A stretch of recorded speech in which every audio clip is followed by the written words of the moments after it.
This is the universal law of gravity that Isaac Newton came up with.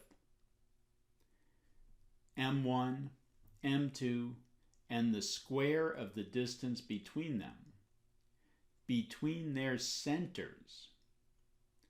When we are outside of a spherically symmetric mass distribution, we can treat it like a point mass at the center.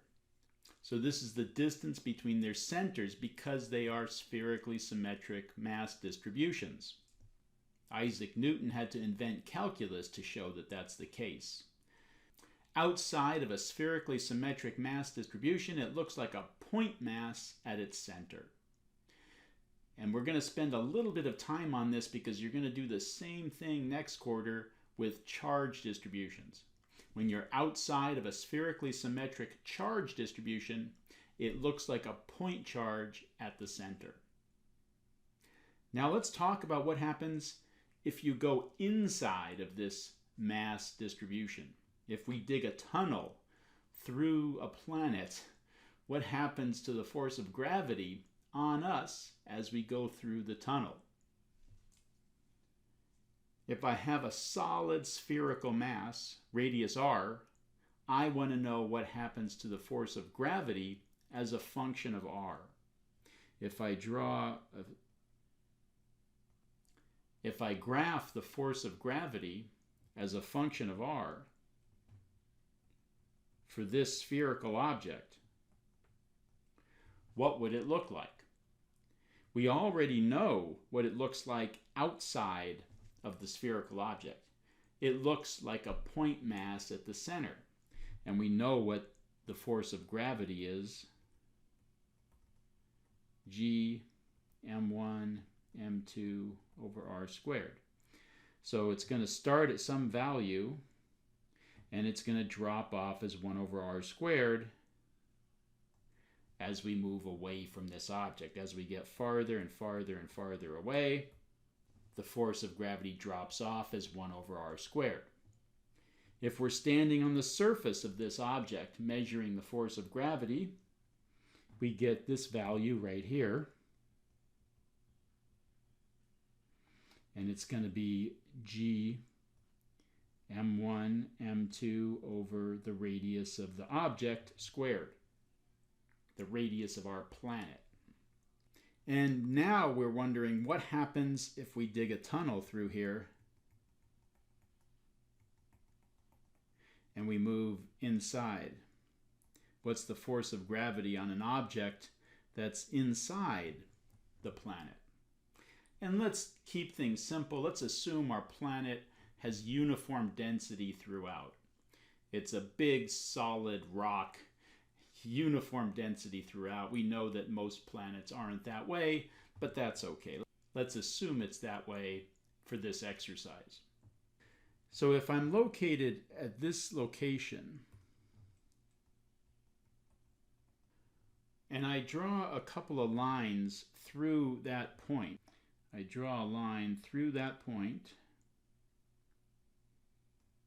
and I draw another line through that point, and I want to know what's the force of gravity acting on that object. Well, again, we need some calculus here, but with the help of calculus, it can be shown that this volume of mass that's close to us, the green shaded area, there's not very much mass there, but it's really close to us, so it's pulling pretty hard.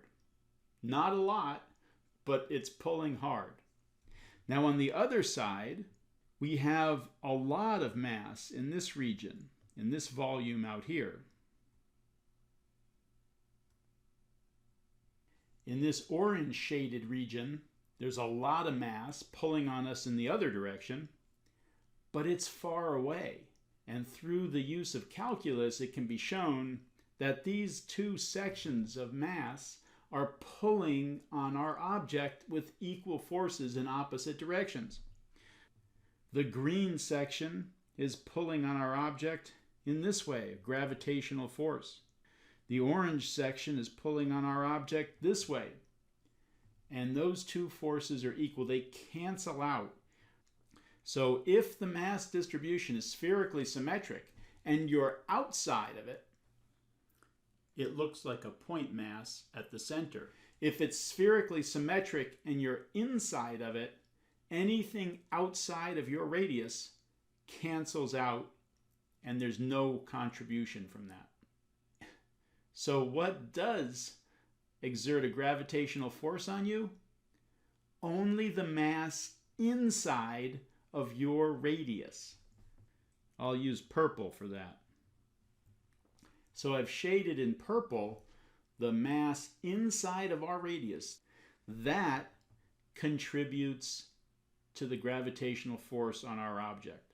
Everything outside of that radius cancels out.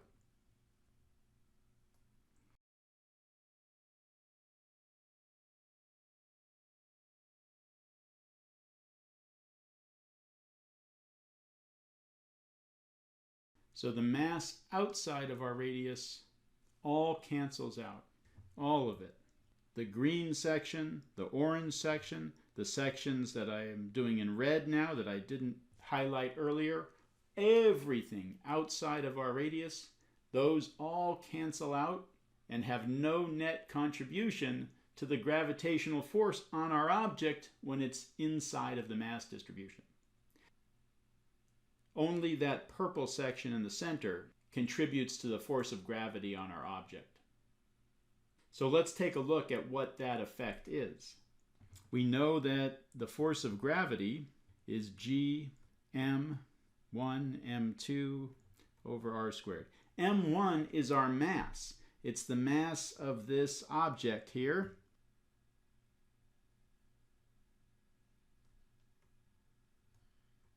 That's the mass of our object. We're trying to find the force of gravity on it.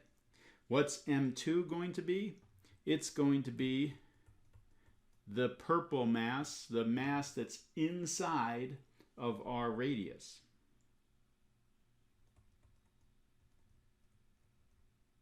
And if our spherical planet has uniform density, we can find the mass inside from the density.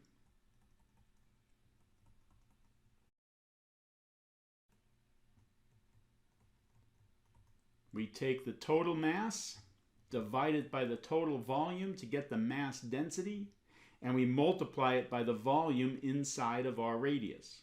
What's the volume of a sphere? 4/3 pi r cubed. I'll use little r, lowercase r, for our radius, for the radius of our object. So the purple shaded region will have a radius little r, lowercase r, and capital R is the radius of our planet, which means that we've got a 4/3 pi capital R cubed for our V total, and we've got the mass of our planet, M planet.